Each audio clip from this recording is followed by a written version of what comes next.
Abaturage ba Kabale bagemeserezibwe kubuza Loida hamwe na Rwebyambu okubiho mu ruhuzyo bakabagambira wabashakira mizaga kandi nawo mushwanje Loida mwimura nawe nakamba mizi mwene ndamanye kwenu kwera tumanye eshaheji owakiregira mizi agabarisha cyakugaboneka kutoka ninyenda kubabuza omushojero wanyu mbaramento kuranye mbaje tuno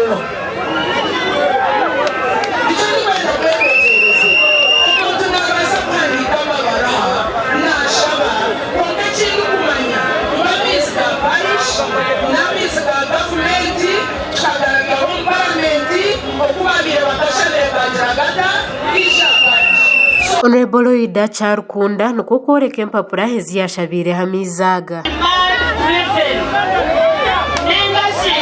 nizija kurukirira ahakushaba kw'abantu nyabo ete nebare inahandikire nikuratirira mizago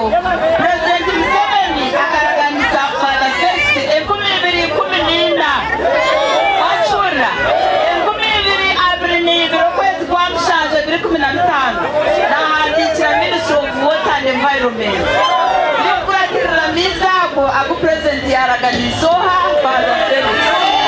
Aha mukorano gwo gumwe Honorable Basil Bataringaya omnyishengero wa Kashari North Constituency ahigire Honorable Margaret Rwebyambu hamwe na Loida Twino Mujuni okurwo mu ntaro za mizi obwashoborera mizi nko kubwizire mutakarika kurwanira mizi nabona abazo mu campaign zanyu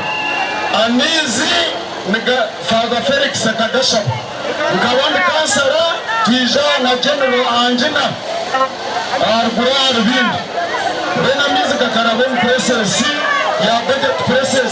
abesimbira hantebe z'abanyishengero bambara district Kashari North Constituency obwo harimo n'abesimbira habwakiya person owentebe ya katano bashoborire bakozere neborekerire kora minji na robingisho norye mkono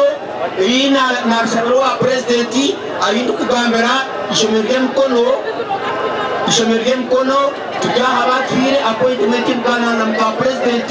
elikuza kuzamtosh ejenefaire gaha yaga najangwa tuba kubasa kubona bona ndyaha twawomekera classrooms ibiri twabatera we office agent data akaba primary school akaba atakaza yoganira government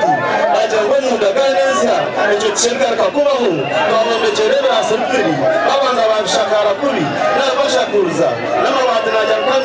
mugarekaho abanyaho mugarumwe muhareba na haka agent data Mujundanson Obama omushuganisa abanyamahoro muri Mbara hajumiriro muzegwa wembezi habarukuronda karuru barukwegekere ibintu government ekozere nyenda kondeminga abantu ababire barundo bwo bakwegambira ibintu President Museveni na government ikoze umuntu ushanga ahi government yatera violence kriyoga leta violence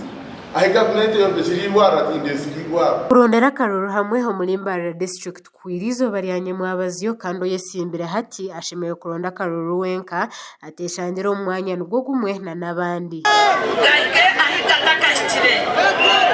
ngenda ngwaga kakagera gakurwa kagera gataka ko mu town Mbara gakubiza mugaike kunuya nico tuganyirwemo gashakwa Susan ari no mukisa ahabwa Tayari West.